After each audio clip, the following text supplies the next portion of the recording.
to the Fallout New Vegas perfect playthrough.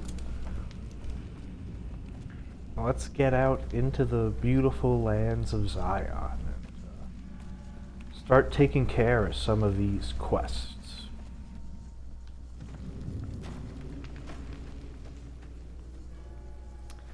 Out here in the Dead Horse Camp, if you have the Wild Wasteland trait. What can I tell you? We'll talk to... if you have the Wild Wasteland trait, there will be a dead horse here named Two Bears High-Fiving. A reference to the Rorschach test in the opening that I mentioned 40 hours of content ago. And now we're going to start by doing Follow Chalk's quest. And as you saw, I made him wait, and that's because despite the fact that he told you not to kill any of the bighorners, he loves to kill the bighorners. So we gotta leave him behind. And it's also why we've been picking up so much banana yucca fruit.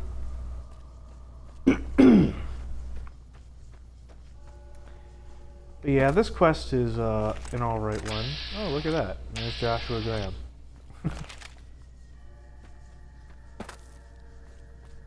Is an alright one. And I think my opinion on Honest Hearts isn't any different from the rest of the Fallout community, really. So there's not going to be too much controversy here. It's just that Zion is great. It's an awesome location, a great change of pace. And Joshua Graham is cool, fantastic character. But the DLC's short, and the quests aren't much more than fetch quests. And these bighorners are really going after me, huh? And yeah, that's basically the long and short of it, and I feel like most people have that opinion. It's the weakest of the four DLCs. But still pretty fun. Still a good time.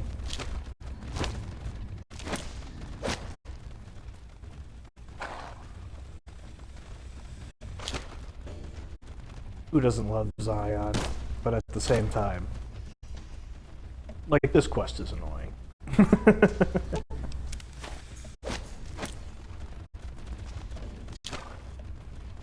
So I usually don't have the bighorners get so aggressive with me. I must have spooked them somehow.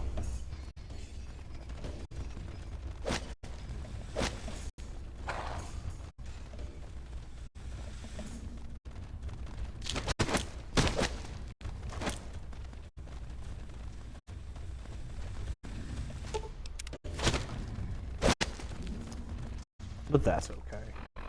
We also have plenty of healing. So we should be good.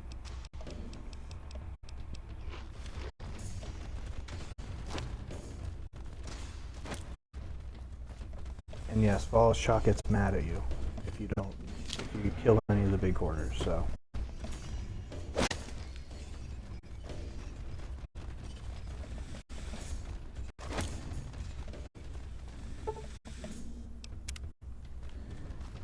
And there we go.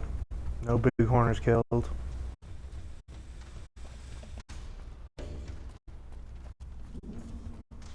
Quest complete.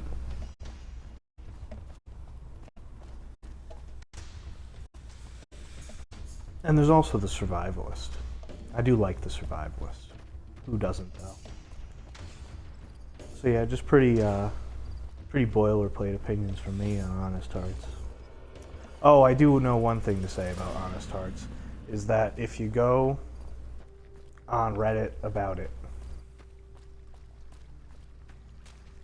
you'll see people, and we'll talk to Follows Chalk first. Right, Bia? What can I tell you? I returned the calf to its mother and didn't even kill any of the bighorners. Whew. Glad to hear it. That'll be some happy mama, huh? Thank you. Really, it means a lot to me. And any idea where to start looking for these pre-war supplies Daniel needs? Best place to look for back when stuff is the taboo places. Sorrows and dead horses don't go in there. And even Whitelegs don't like them much. What taboo places? Lots of them around the valley. Places built by the folk from back when. You'll know them when you see them. Scouts mark them with handprints. The handprints are a warning to keep out.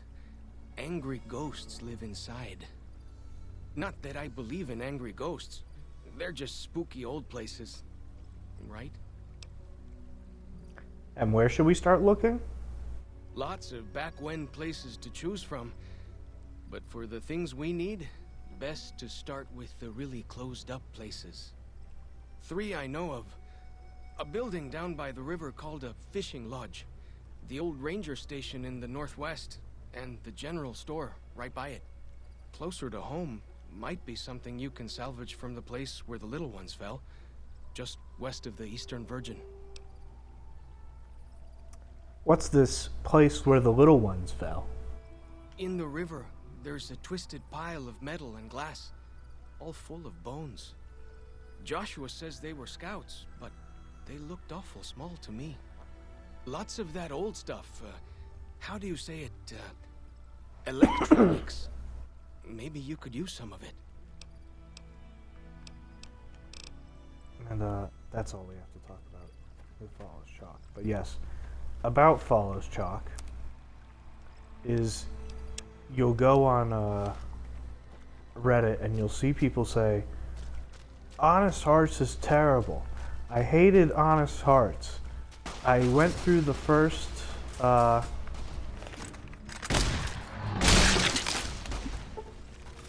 we can kill him now.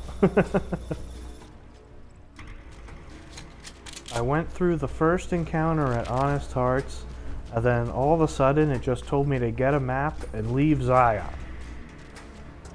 And the reason you see those posts is because people killed Follows Chalk at the beginning. If you'll remember when he saved us from that white leg storm drummer and killed him with his club, a lot of people just shoot him immediately on sight with no hesitation. And then that basically ends the DLC. And then they go complain about it when it was in fact their own idiocy that ruined them. And a little bit of racism to just shoot Follows Chalk on sight. I was looking through Reddit posts about Honest Hearts trying to gather thumbnails for the episode. And one of the comments was the IRL sneering imperialist playthrough, which I thought was funny. But yeah, so some people don't like Honest Hearts because all they've ever done is just shoot Follows Chalk at the beginning. I don't know how they do this. It seems very clear to me that he's an ally, but hey, I guess it's not as clear to some people.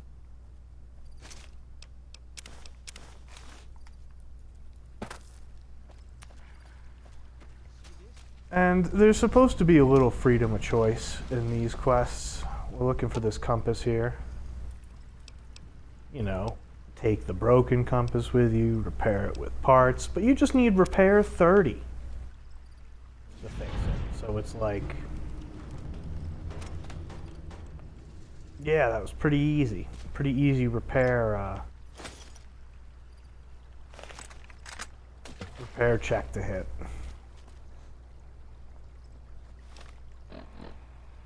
And now we're gonna head up to the Zion Field.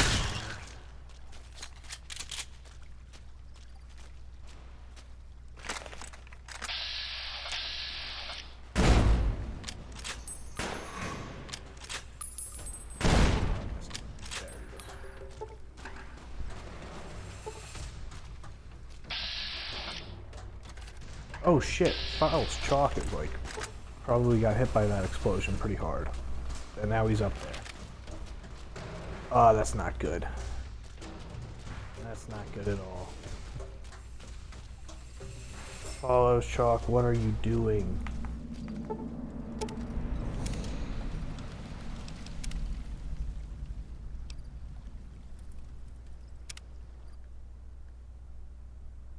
Alright, if we can fix this quickly, we'll fix it quickly.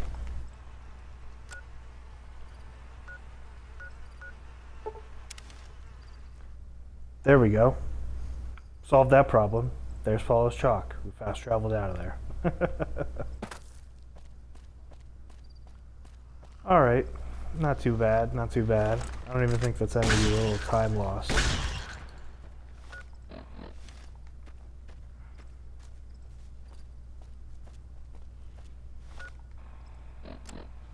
That was a convenient autosave from the game.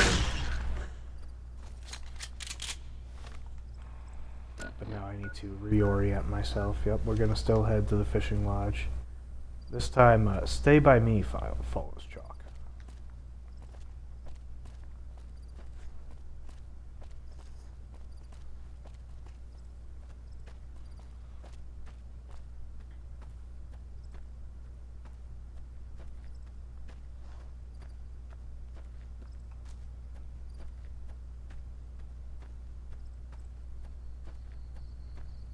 But yeah, look at Zion's beauty. Probably the best location in Fallout.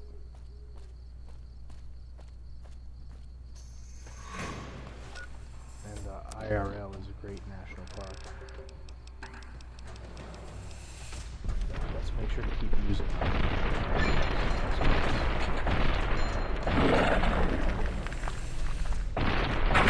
We get so much of it.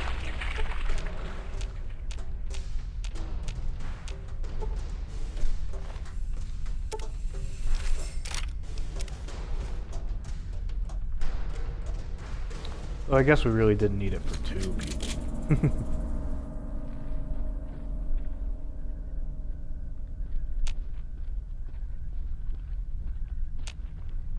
Are there others? Is there another ramp? Well, that guy's dying, right? Yep.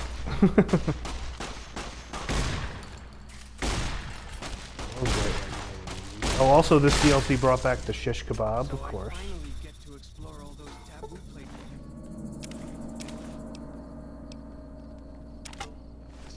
The others.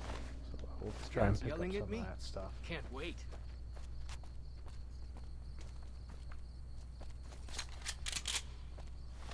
And stay alert for the white legs.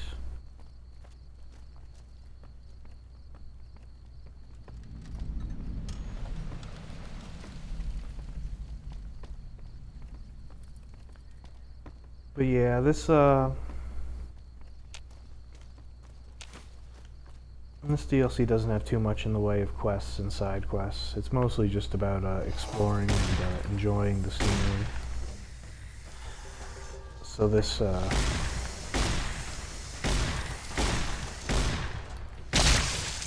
these episodes will be more laid back.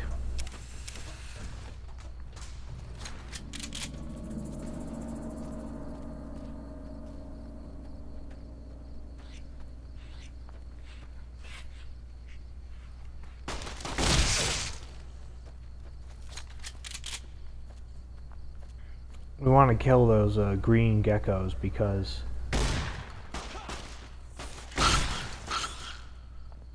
we need their hide for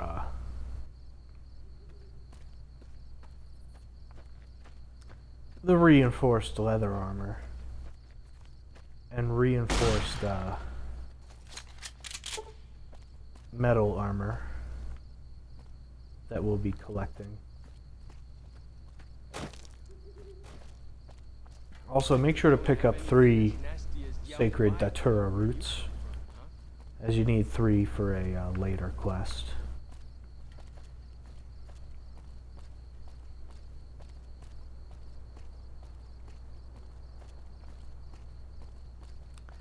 But yeah, if we do this efficiently enough,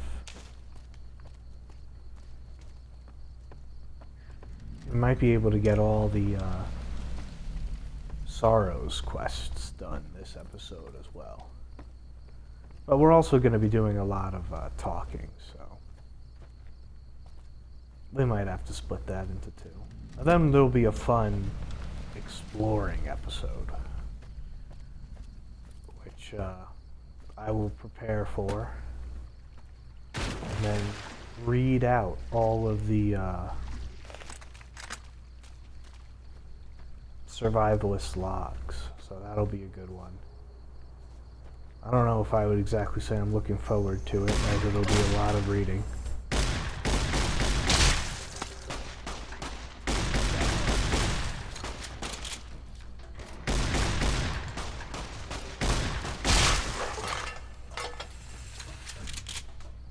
But I think it'll be a good episode. It'll be hopefully me who doesn't ruin it.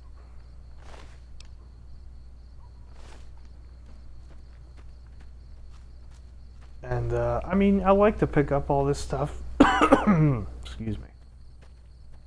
But you also got to remember that your only shop is Joshua Graham. Fallis Chalk gives you a full condition auto pistol for his quest, by the way, which is pretty good, and a full condition war club. The green monster men aren't native to Zion. Wonder where they came from. So there's really not too much opportunities to sell things here. And here's the fishing lodge. These are just regular geckos. As long as I remember, the dead horses have thought that places of the old world were taboo. Doesn't look so spooky to me. The only controversial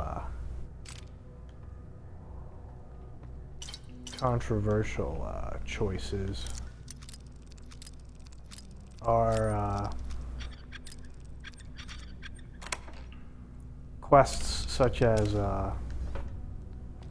Follows Chalks.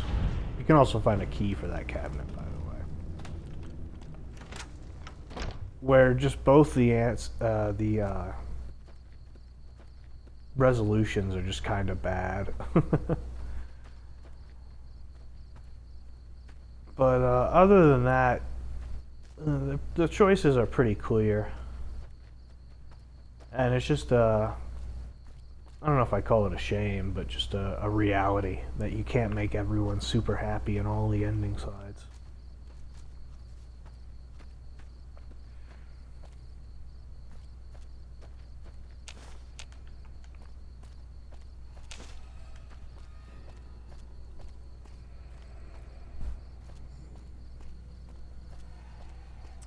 There's also not really too much outside of the survivalist in the way of oh shit. Whoops. That's going in the epic fails montage. There's not much apart from the survivalist. This has kind of been a crazy episode, 2 resets. Apart from the survivalist, though, in hidden things to look for. And a lot of the good unique loot you just kind of get at the end. I do really like that aspect of this DLC, though. that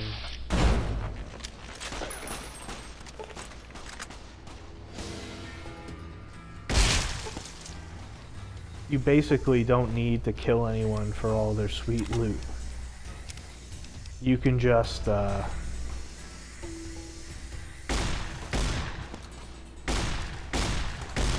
wait till the end of the DLC and get it. And Joshua Graham's armor will be our armor. Been nice. When Zion was friendly enough, folks could make camp wherever they pleased, and not worry about whitelands and deadly critters. For pretty much the entire rest of the playthrough. So we'll definitely be taking advantage of that fact.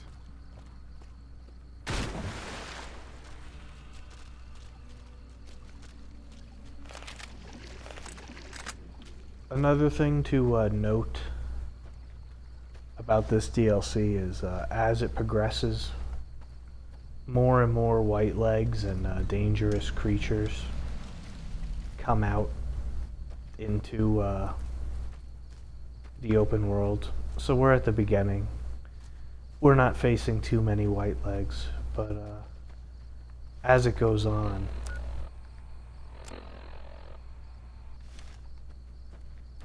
there will be quite a few more. So maybe that'll liven up the exploration episode. We are running a little bit low on 12 gauge, but we picked up quite a bit of regular 12 gauge. So I'm not worried about ammo quite yet.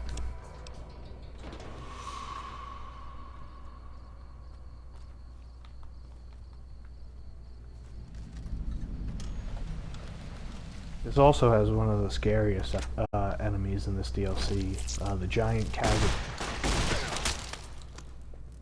It's just freaking crazy. As you can see, there's always a key. So here's something you can't miss. The Zion snow globe automatically goes to the lucky 38, but we're like, where the hell is that? We have not been there yet. I hear some odd things about the civilized lands outside Zion. Is there really a giant thunder lizard people live inside? And, we're just finding these lunch boxes. I gotta remember where the hell they are. Oh, they are on the map, huh? Perfect. And then, we could have picked the lock for that thing.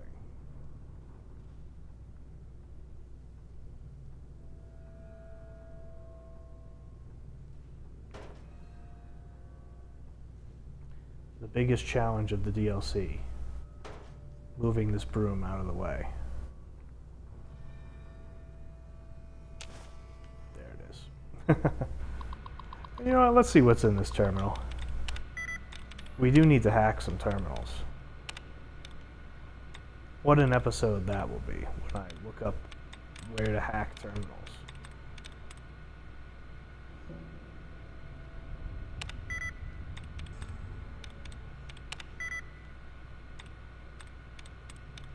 Oh, whoops.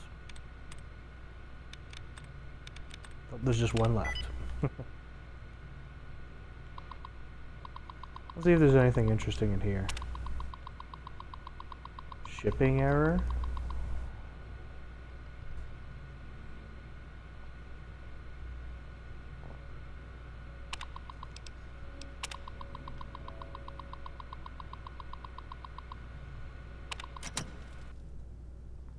I guess I don't really know what that's supposed to tell you.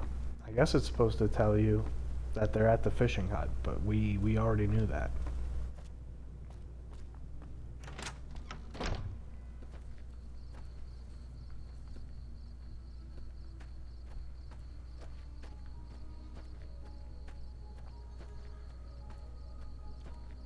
And then up ahead is the ranger station. You're supposed to explore as you go.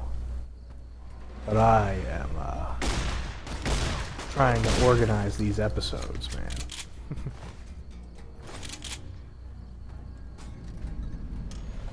Always take that, Yao Guai.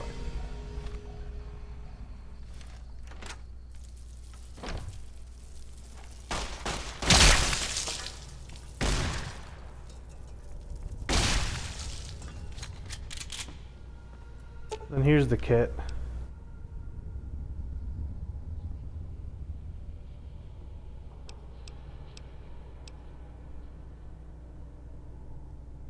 And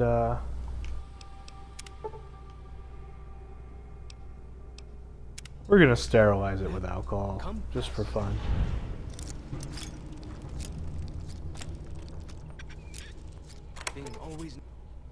Because I always feel like you gotta do something. And here's black coffee, which gives int +5. Knows where north is. That's one of the other things that was Even added. if you can't see the stars?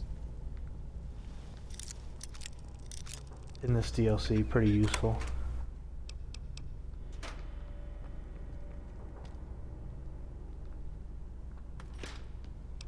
And here is some alcohol to salvage it with. Yeah, they always give you these like choices, but then everything needed to complete the task is always like right next to it. So it's not even like an interesting challenge.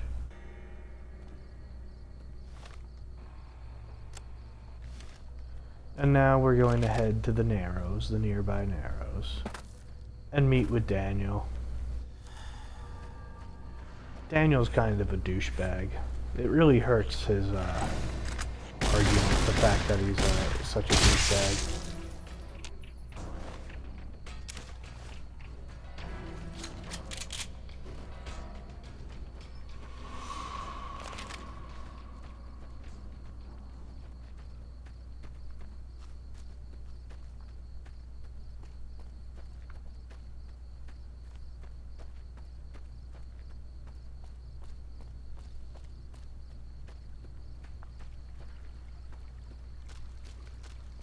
But yeah, I do love this DLC. Look at the beautiful scenery, the night sky,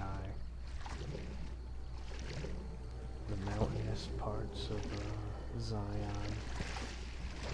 So relaxing. They added rain, so there's rain. All the water nice and clean.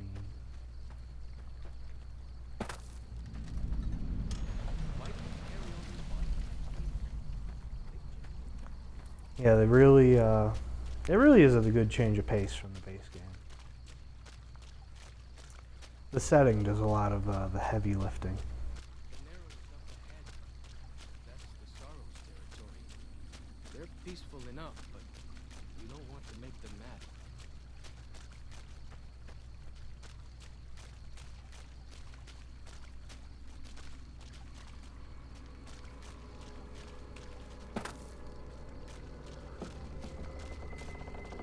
You are the one Joshua Graham sent to us. Blessings of the Father in the cave on you. Daniel is waiting for you.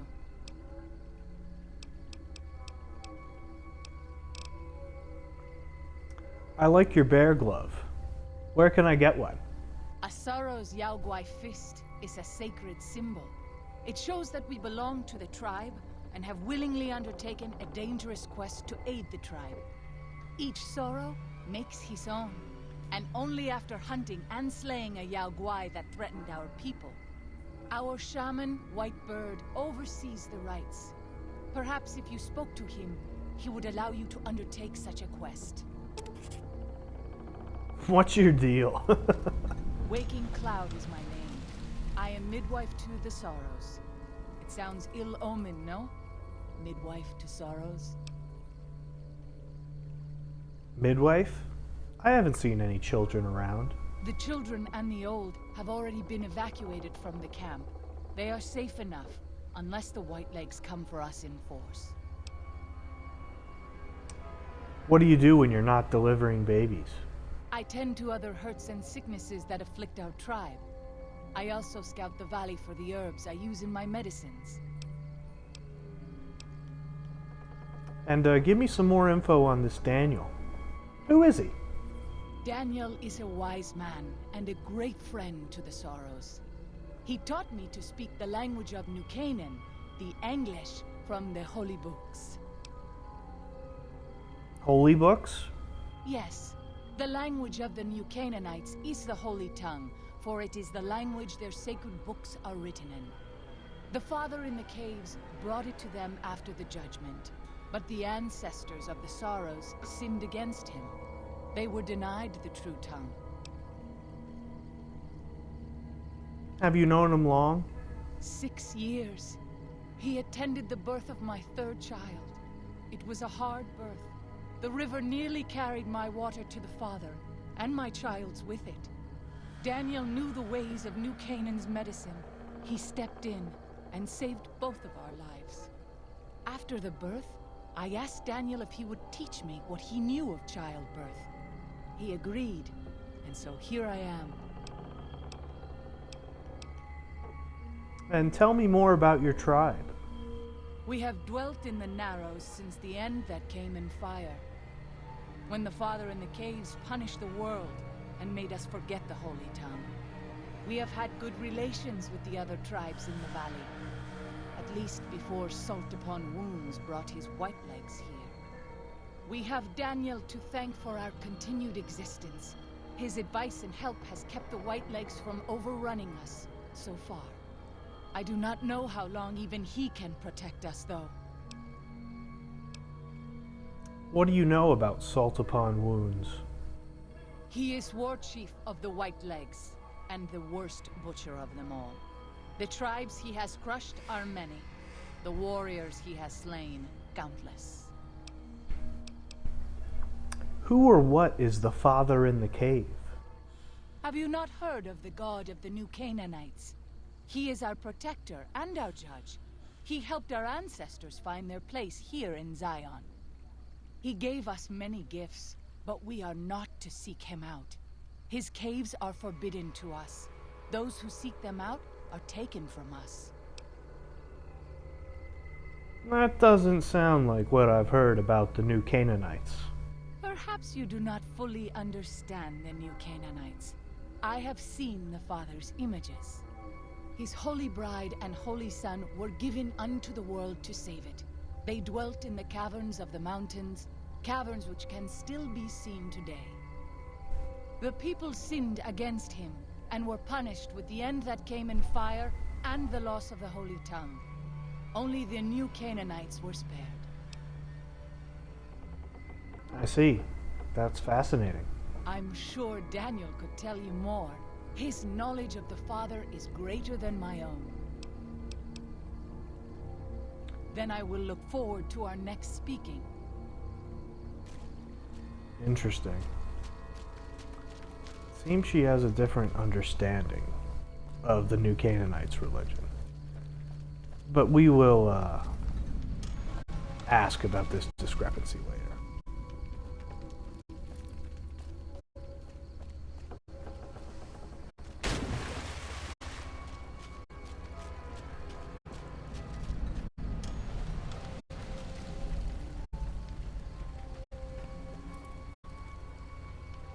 Oh, that's stealing.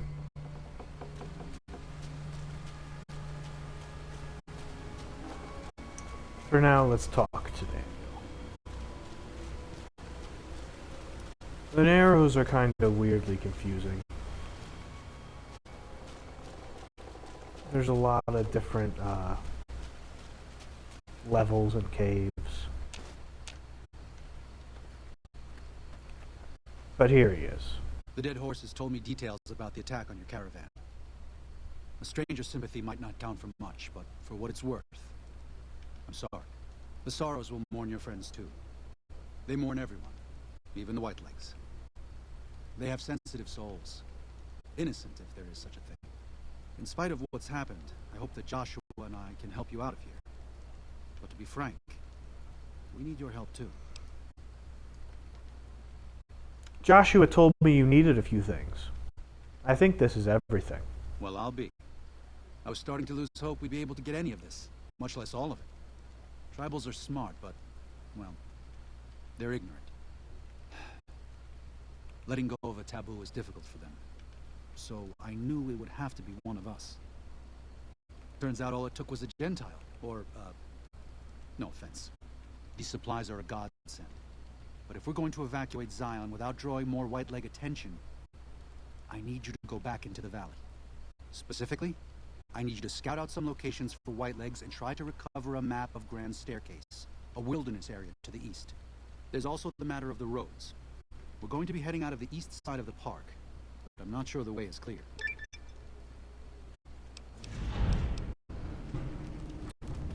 Anything to help. I'll do what I can. I appreciate the enthusiasm. There aren't a lot of people in the wasteland with kindness to spare for anyone who isn't kin. Since you've been poking around the valley, you might see more activity from the Whitelegs. One of the Sorrow's hunters, Waking Cloud, has volunteered to help guide you through the valley. She has a special talent for staying out of sight.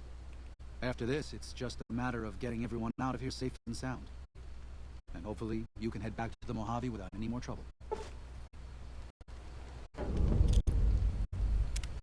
Well, here we part ways. I'm needed back at the Dead Horses camp. Maybe I'll see you there sometime.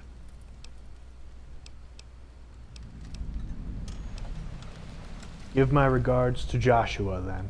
I will. Good gunnin', Akis. And let's actually talk to Daniel first. I'm glad to see you're still with us. How can I help you? Is there any other way I can help the Sorrows? If you could part with it, healing powder would be welcome. We have enough stim packs for now, but we can't rely on that small supply. Brock and Xander plants can be found throughout the valley, and you might even find some on Whitelegs you come across. And I have some. Ah, that's great news. We can use anything you can offer. Thanks. Here's one. Even one dose can make a difference. And what do you do here? I used to help the Sorrows with various medical problems and general issues they were having, but my bishop sent me here as a missionary. We New Canaanites believe that there is a path to salvation for everyone, and it's important that we set people on that path if they are willing. You said you used to help the Sorrows with problems. What do you do now? I'm trying to make amends for allowing our problem to become their problem. The New Canaanites, I mean. The Whitelegs have always fought with us. And with Joshua returning, Caesar has motivated the Whitelegs to stamp out the New Canaanites entirely. That means the tribes we work with, too. It's already happened.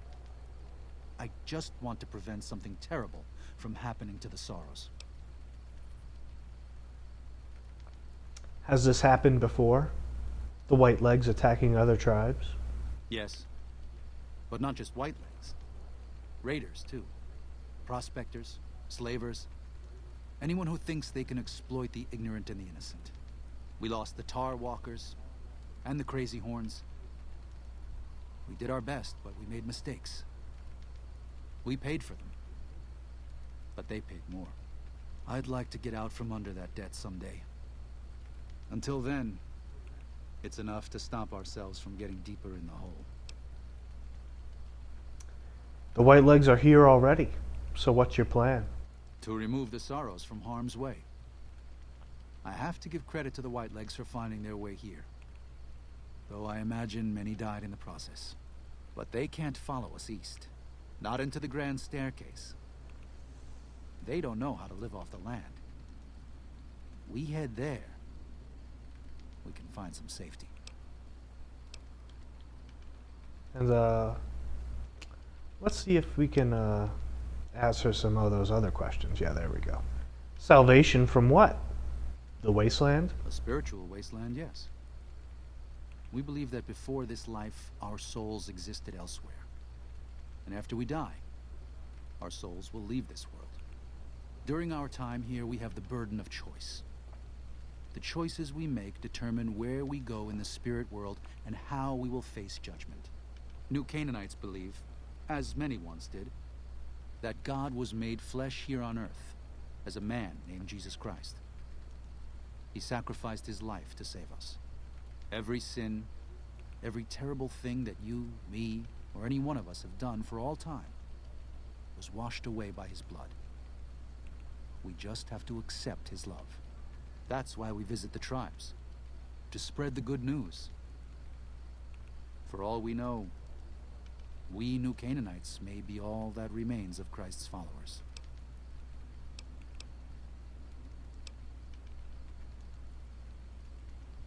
Sounds kind of far-fetched, even for the wasteland.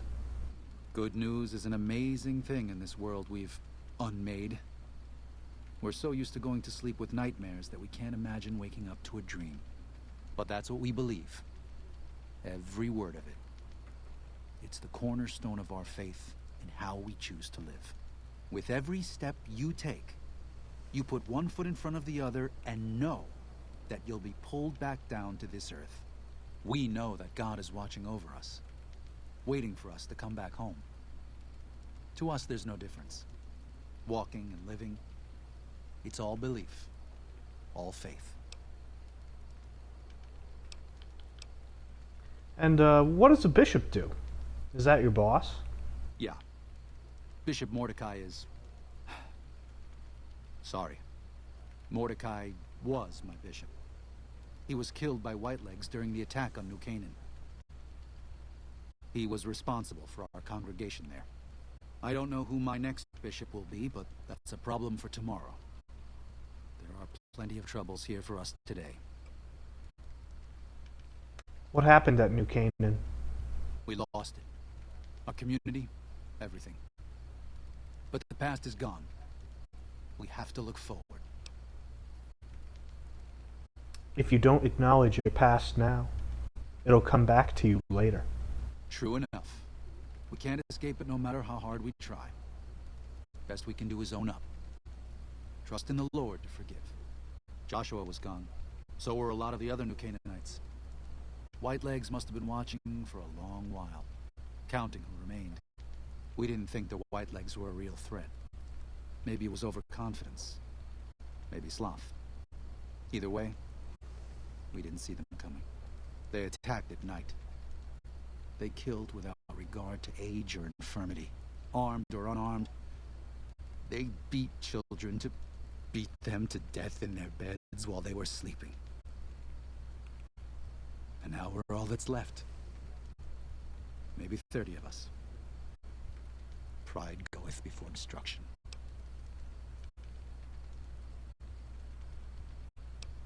And why are you so eager to evacuate Zion? You don't seem to be a pacifist. There's an old saying that goes, if you want peace, get ready for war. You've got me figured half right. I'll shoot dead any white leg that tries to creep into this camp. But it's only to protect the Sorrows. The Lord helps those who help themselves. But the Sorrows don't know how. Joshua and I do. Since I got them into this mess, I need to get them out.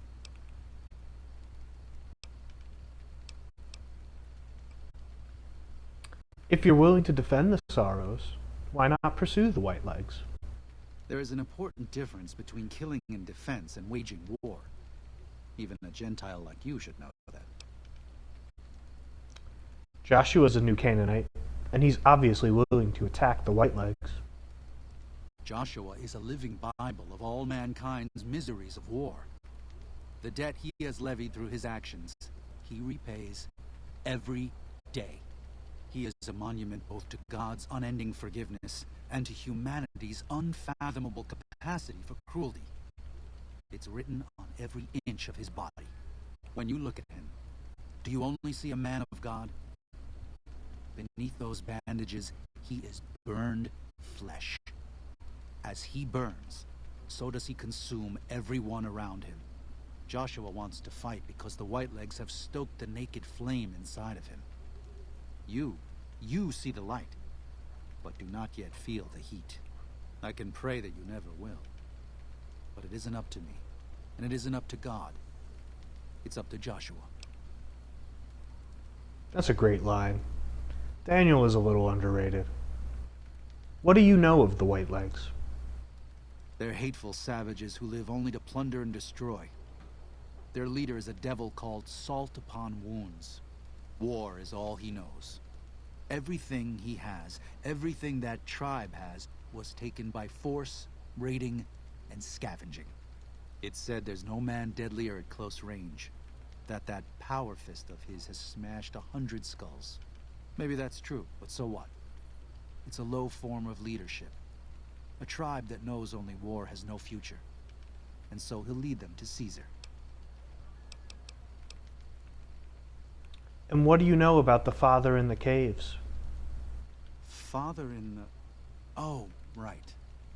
He's some spirit the Sorrows used to believe in. Watched over them from the caves in the valley.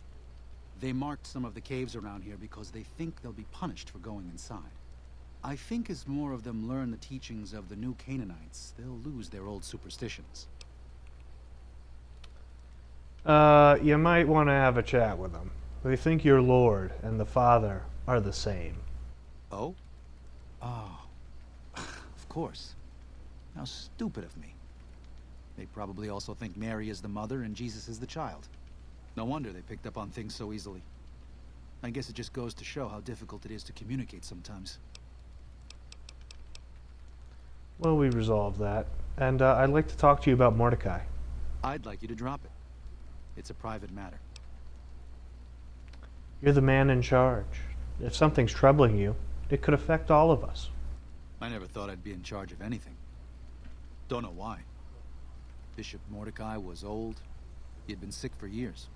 He couldn't walk anymore. It wasn't a problem for the rest of us. He made it out to be more trouble than it really was. Just his way, I guess. When the Whitelegs came, he was upstairs. We couldn't get him out in time. The house caught fire at the base and worked its way up. Fast. He didn't die of smoke. I wish he had. Sometimes I wake up and for a minute or two I think all of it was a dream. But it's not. It wasn't. I wish all of this were some fevered vision of what could have been, instead of what is, what we let happen.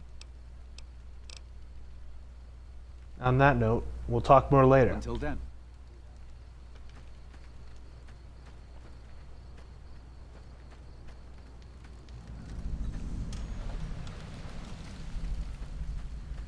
And we'll talk to Whitebird in a little bit.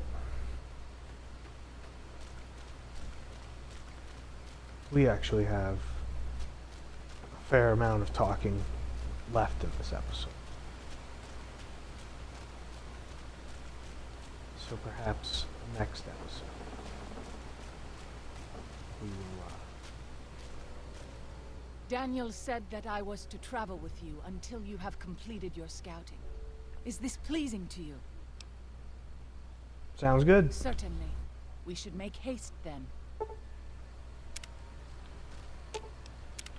Katubiu. And we've already done a lot of talking with her.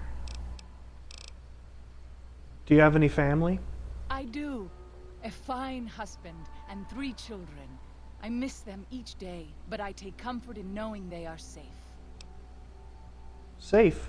Where are they? When we learned that Salt Upon Wounds had defiled Zion with his presence, Daniel ordered the children, the old, and the sick evacuated from the camp. My husband volunteered to lead the hunters that went with them for protection.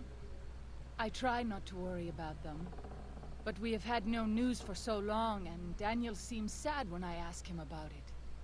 Sad and a little frightened. I could talk to him. Maybe he'll open up more to me. Perhaps he will. I sometimes feel he thinks he must protect me. If he has news, I would know of it. And, let's go talk to...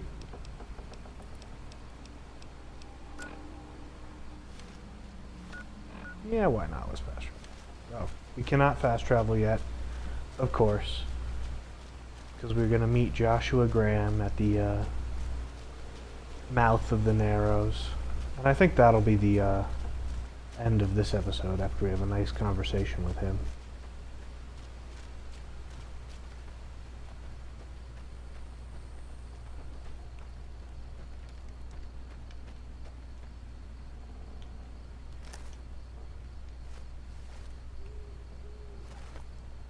I'm glad to see you're still with us. How can I help you? Tell me about Waking Cloud's family. What do you want to know exactly? I'm sure she could tell you much better than I. She said one of her births was difficult, and you helped her through it. Oh, well, that's true. Waking Cloud is a talented midwife. She certainly brought more children into the world than I have. But there are some problems she's never dealt with.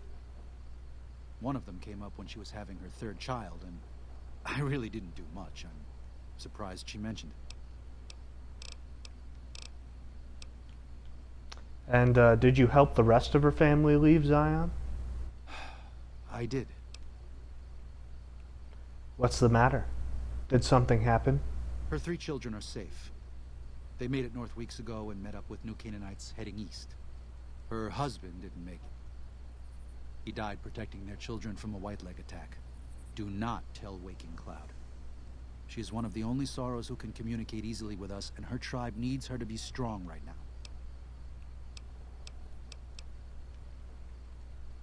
It's her husband. Don't you think she has a right to know? To everything, there is a season.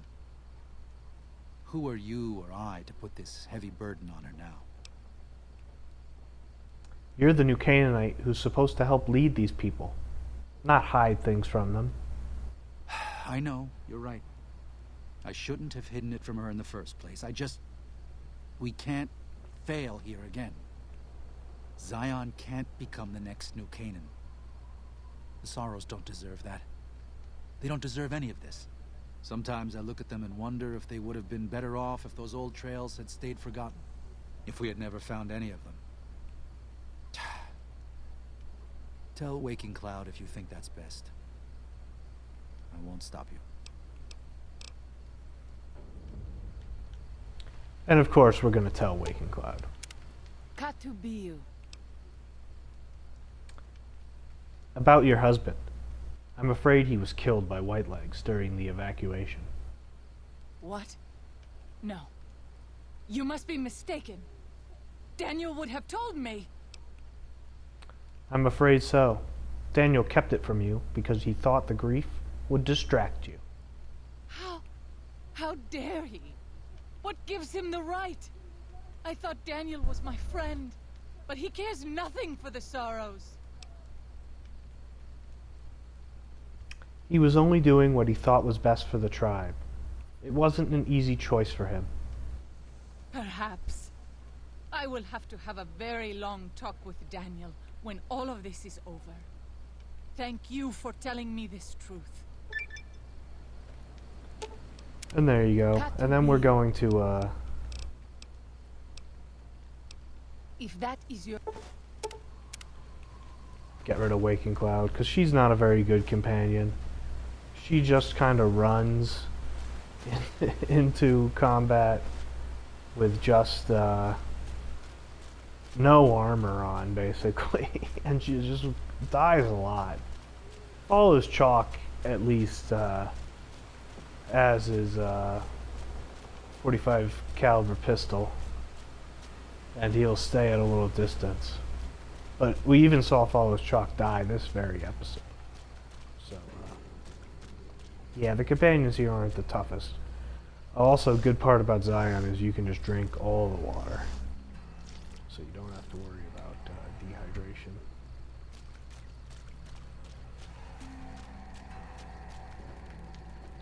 And now we will have more awesome Joshua Graham quotes.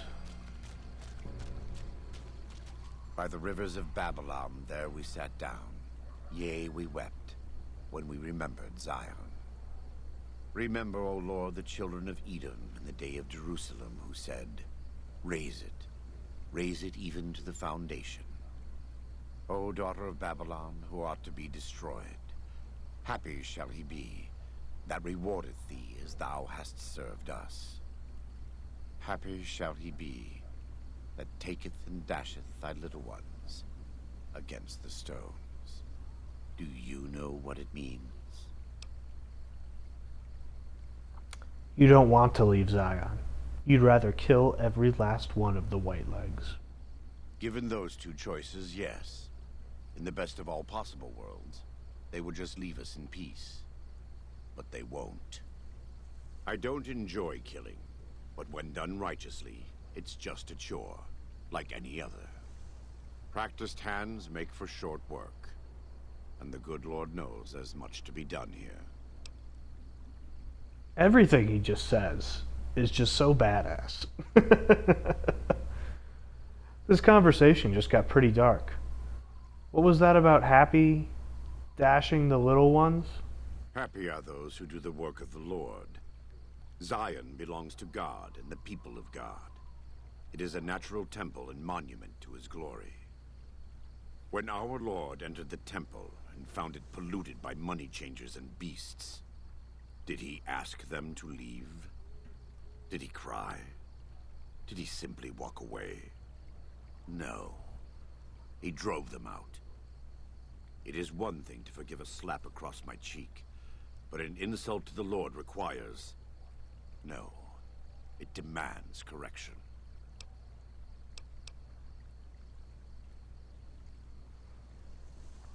I don't know if you've figured this out yet, but I don't believe what you believe. Then as a Gentile, you should find this to be even more beneficial. If the Sorrows stay in Zion, you will always have a link to New Canaan. If the Sorrows leave Zion, so too do the New Canaanites. What's more, you'll have more Whitelegs coming farther south. You may not be concerned over matters of faith, but this is a case where faith and practicality coincide. No one wants the Whitelegs here. We just need to convince Daniel that it's our responsibility to ensure that doesn't happen. And we have some more Joshua Graham dialogue. Welcome back. What can I do for you? What do you know of salt upon wounds? He's a butcher. Believe me, I know the godless fire that burns in his heart. I've been burned by it myself. He's not the kind to let his subordinates do all the killing. No, he likes to have a hand in it, that spear of his. He's fashioned himself an abomination before the eyes of the Lord. I'm happy to serve as an instrument of divine justice. And now, can I ask you some personal questions? It's not something I enjoy, but I pray to God that someone may learn from my mistakes. What would you like to know? Are you in much pain? Is there anything I can do to help? You are kind to offer, but no, there's nothing you can do. We don't use chems, but I learned long ago that I'm immune to their effects. It never stops burning. My skin. Every day I have to unwind the bandages and replace them with fresh ones. Exposing my body to the air is like living through it again. But it's better to be clean than comfortable.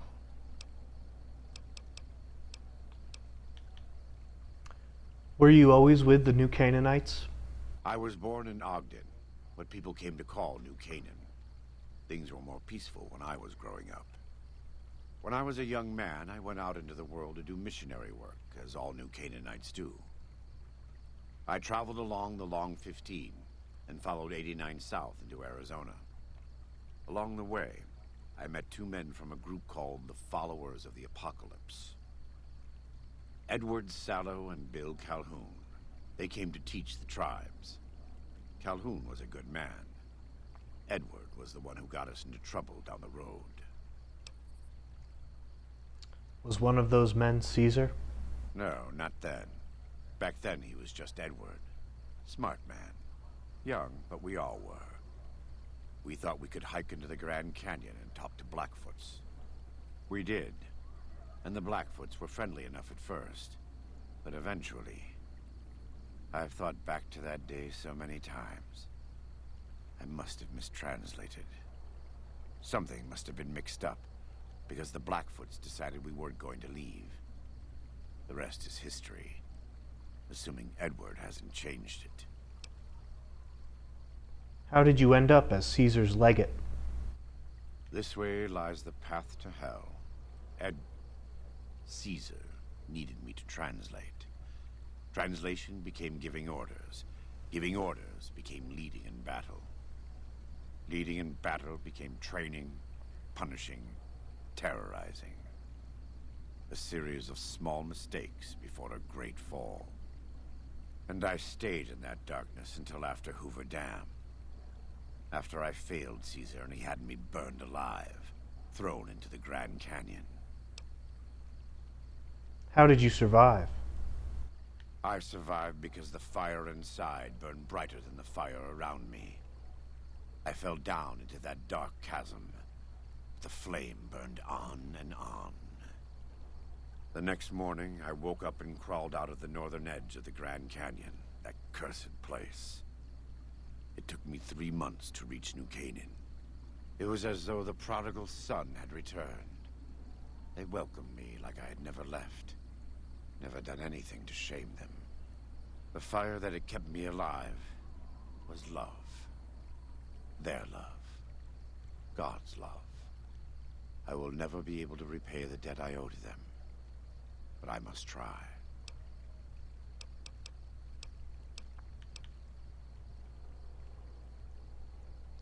And that quote often appears on white girl social media. The fire inside me burns brighter than the fire that surrounded me. What do you know about the war between Caesar and NCR? I try not to involve myself with matters of the Mojave anymore. All I know is from before the Battle of Hoover Dam. What do you think of NCR? Better than Caesar, but that's not a high standard. Too much love of money and ownership. Not enough love of God and giving. Any society that derives its power and authority from the will of man alone lives apart from God and will crumble in the end. I like how you expect to get a nuanced opinion on the NCR from Joshua Graham. And then he just gives you some bullshit about God. Like, sorry, Joshua. The separation of church and state is actually a good thing about the NCR. Do you know about Mr. House? I had heard of him, but when we were preparing to enter the Mojave, he didn't seem relevant to what was happening. From what I've learned since Hoover Dam, he handled the Mojave tribes in a fashion not entirely dissimilar from Caesar. It's too bad.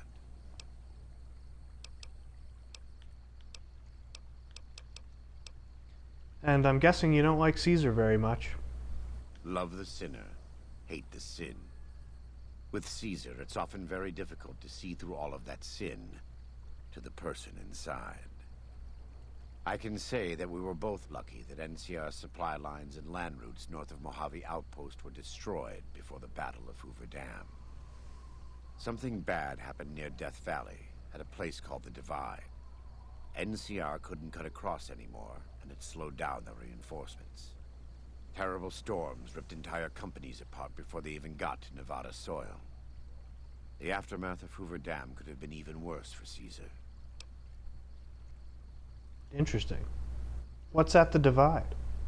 I don't know for certain, and I don't think NCR knows either. Whatever happened at the Divide was too much for them to handle. Our Frumentari told us what they saw.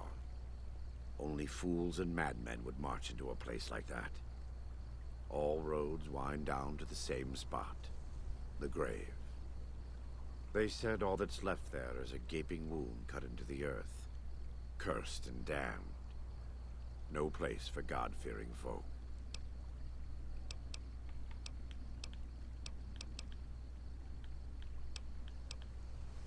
And the Divide blocked all of their northern land routes? Not all of them, but they couldn't take 127 north to get around the mountains. As if Death Valley weren't enough, they had the Divide and Big Empty to deal with.